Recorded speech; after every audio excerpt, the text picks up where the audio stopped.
काल भात राहिला होता, त्यामुळे आज फोडणीचा भात बनवायचं ठरवलं. त्याचीच रेसिपी पण बनवूयात असं ठरवलं. काय होतं ना, भात राहिला असेल ना तर जास्तीत जास्त लोकांच्या घरी भाताचा फोडणीचा भात हा नाश्ता असतो दुसऱ्या दिवशी सकाळचा. भातही संपतो आणि फोडणीचा भात हा आवडत नाही असा फार क्वचितच एखादा व्यक्ती असेल ज्याला फोडणीचा भात आवडत नाही. खूप छानही होतो आणि सगळ्यांनाच आवडतो. फक्त काय असतं, प्रत्येकाच्या घरी वेगवेगळ्या पद्धतीने फोडणीचा भात बनवला जातो. कोणी लाल तिखट टाकतं, कोणी मसाला टाकतं, कोणी कांदा लसूण टाकतं. तर मी आज एकदम सिंपल पद्धतीने बनवणार आहे, जो चटकन तयार होतो आणि पटकन खाताही येईल, अगदी असाच. तर मी काय केलं, जो भात होता ना तो फोडून घेतला. भात फोडून झाल्यानंतर कांदा चिरून घेतला. साधारण मी 2 छोटे कांदे, किंवा जर छोटे कांदे नसेल तर मग एक मोठा असेल तर मग एकच मोठा कांदा असे चिरून घ्यायचे आणि बारीक चिरून घ्यायचे कांदे. हे 2 छोटे कांदे चिरून झाल्यानंतर मी इथे मिरची चिरून घेतली. तर मिरची पण आपल्याला तिखट हवी ना त्याप्रमाणे कमी जास्त करू शकतो. तर मिरच्या इथे मी 3 मिरच्या साधारण चिरून घेतल्या ह्याच्यामध्ये, कारण की मला मीडियम हवं आहे, फार तिखटही नको आहे आणि अगदीच गोड पण नको आहे.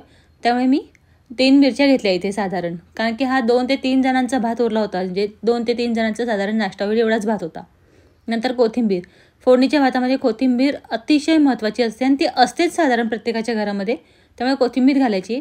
आता माझ्याजवळ कढीपत्ता नाही आहे म्हणून, नाही तर कढीपत्ता असेल तर तोही आवर्जून घाला. आता मी इथे कढईमध्ये तेल घेते आहे. साधारण एक पळीभर तेल घेतलं मी या कढईमध्ये. नंतर 1 चमचाभर ह्याच्यामध्ये मोहरी घालते आहे. मोहरी तडतडली की आपली नेहमीची जी ठरलेली फोडणी असते ना तीच. ह्याच्यामध्ये कांदा घालून घ्यायचा, मिरच्या घालून घ्यायच्या, छान परतून घ्यायचं. आता तुमच्याकडे जर कढीपत्ता असेल ना तिथे कढीपत्ता घाला, अप्रतिम लागतो कढीपत्ता. नेमका सकाळ सकाळी माझ्याजवळ आता कढीपत्ताच नव्हता, त्यामुळे मला घालता नाही आला. पण कढीपत्ता पण फार महत्त्वाचा असतो ह्याच्यामध्ये. कढीपत्ता घालून झाला ना की अर्धा चमचा हळद घातली, अर्धा चमचा हिंग. हिंग हवाच, कारण की फोडणीच्या भाताला किंवा पोह्यांना हिंग हा लागतोच. आणि फोडणीचा भात मी बनवते ना तो सेम पोह्यांसारखीच प्रोसेस असते, फक्त पोह्यांच्या ऐवजी फोडणीचा भात बनवते. म्हणजे भात असतो बाकी काही नाही, पण खूप सुंदर लागतो. अशा पद्धतीने तुम्ही बनवू शकता.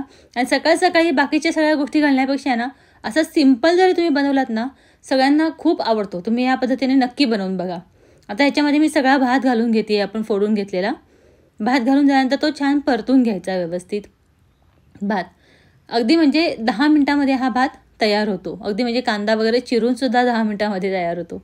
छान परतून घेते मी आता हा, कारण की भात कसा असतो, कोरडा असतो ना, तर तो त्याला तेल सगळ्या बाजूने व्यवस्थित लागलं पाहिजे आणि तो परत मऊ झाला पाहिजे. म्हणून साधारण बासमती तांदूळ असेल ना, बासमती तांदूळाचा तुकडा किंवा बासमती तांदूळ, तर असा छान मोकळा मोकळा भात तयार होतो.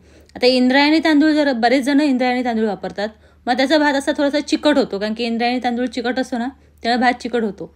आता मी आमच्या घरामध्ये कायम बासमती तुकडा वापरते. तुम्ही तुमच्या घरामध्ये कोणता तांदूळ वापरता मला नक्की सांगा कमेंट बॉक्समध्ये. आता इथे मी 1 चमचाभर साखर घातलेली आहे आणि चवीप्रमाणे मीठ घालून घेणार आहे. पुन्हा एकदा छान परतून घ्यायचं, कारण की साखर आणि मीठ भातामध्ये छान विरघळून मिक्स झालं पाहिजे. म्हणून व्यवस्थित असं बारीक गॅसवरतीच परतायचं, मोठा गॅस करायचा नाही, नाहीतर खाली लागू शकतं. तर आता छान असं परतून झाल्यानंतर शेवटी मग ह्याच्यामध्ये कोथिंबीर घालून घ्यायची. झाकण ठेवून वाफ वगैरे देण्याची गरज नाही पडत याला. 2 मिनटं परतून घेतलं ना की मग त्या साखरेचं आणि मिठाचं विरघळून ते व्यवस्थित सगळ्या बाजूला भाताला लागून जातो. त्यामुळे मी काही झाकण वगैरे ठेवून वाफ देत बसत नाही. आता ह्याच्यावरती कोथिंबीर घालून घ्यायची. झाला भात तयार. तुम्हाला कशी वाटली माझी ही रेसिपी मला नक्की सांगा. माझ्या रेसिपीज तुम्हाला आवडत असेल तर चॅनलला लाईक, शेअर आणि कमेंट नक्की करा. अशा साध्या, सोप्या आणि छान छान रेसिपीजसाठी चॅनलला सबस्क्राईब करायला विसरू नका.